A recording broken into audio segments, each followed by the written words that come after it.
இந்த கணேஷ் போயில ஓடுவாங்க பார்த்தீங்களா? கணேஷ் போயெல்லாம் அடாட பின்னிடுவேன். ஆமாண்ணே. அது போடுற விதமே வேற மாதிரி போடுவாங்க. எப்படிண்ணே? பாக்கெட்டை பீரோலேருந்து எடுப்பான். வீட்டு பீரோவில் ப்ரோ ஜட்டி. ஓஹோ. சட்டிகள்லேருந்து இப்படி எடுத்துட்டு அதை அப்படியே பக்குவமாக போடுவாங்க பாரு. ஆஹா. உதறிக்கிட்டே அப்படியே ஆளை பார்த்துக்குவேன். எவனு ஓசி ஏற்றுவேன் முண்டை முண்டை ஒரு பாக்கெட்டை ஒரு வருஷத்துக்கு போடுவேன். அந்த போட்டு அந்த பாக்கெட் இப்படி வச்சுக்கிட்டு இருந்தா அந்த ஓப்பன் பண்ணுறானா பூன்னு ஊதிட்டு போட்டு திருப்பி அந்த பாக்கெட்டை திருப்பி அவன் நசுக்கிறத பார்க்கணும். அவன் வைக்கும் போது யாராவது இழுத்து கிடந்து செத்து போவேன். என்ன வாய் வாசப்படி எழுதி வச்சுட்டு திருப்பி முண்டை கையெல்லாம் கிளீன் பண்ணுவேன். அந்த அங்கிட்டு ஒரு ஆள் வந்து மச்சான் எனக்கு கொஞ்சம் பூஸ்ட் 2 போடுது. இந்த உலகத்தில் நல்லது சொல்லி கொடுக்க ஆள் இல்லை. அந்த காலத்துலலாம் என் ஆத்தாமார்கள்லாம் குளிக்கிறத கவனிச்சோம்னா அவ்வளோ அருமையாக குளிக்க. ஷாம்பு என்ன சிரிக்கிற? தன்னானே தன்னானே தன்னானே என்ன பிரயத்தனி பயமேனே. ஷாம்பு சோப்புலாம் அந்த காலத்தில் கிடையாது.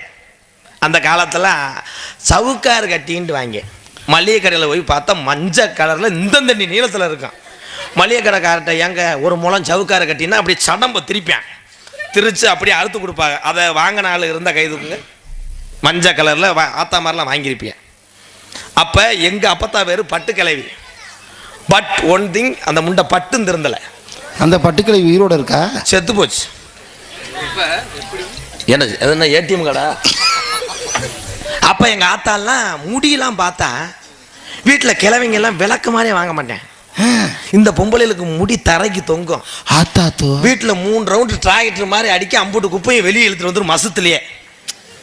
அன்னைக்கு ஒரு பொம்பளை அப்படித்தான் பஸ்ஸில் தொங்கிட்டே வந்துச்சு. ஒரு இலவட்ட பைய கிரிப்பு எதுவும் கிடைக்கலன்னு மசத்தை பிடிச்சி இழுத்தேன். கையோட வந்துச்சு முண்டை டோப் மூடி பேக்கோட தாயில் அச்சுட்டு விழுந்து அவன். அப்போ வந்து ஷாம்பு என்னன்னா கம்மா கரம்ப ஆவரம் கொலை. இன்னைக்கு போடுறது பூரா கொலை புரிஞ்ச கொலை. இன்னைக்கு பூரா பியூட்டிஷன்.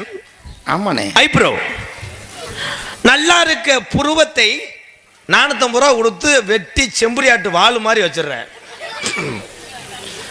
அப்பெல்லாம் செருப்பு இப்படித்தான் இருக்கு. இப்போ செருப்பு பூரா 2 அடி 3 அடி அப்படியே இப்படி இருக்கும்.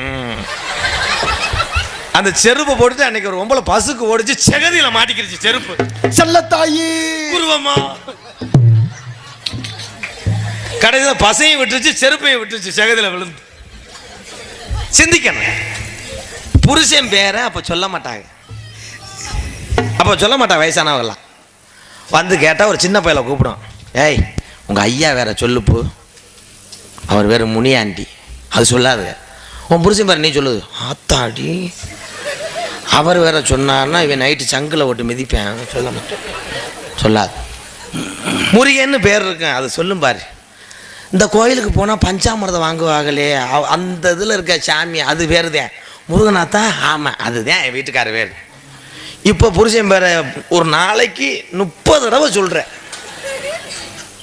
அதுலேயும் புருஷன்லாம் இப்போ வந்து எத்துற வர்ற பொம்பளைய பூரா கராத்த கும்பு செலம்பு அம்புட்டியும் கற்றுக்கிட்டு அவன் எதிர்த்து பேச முடியாது.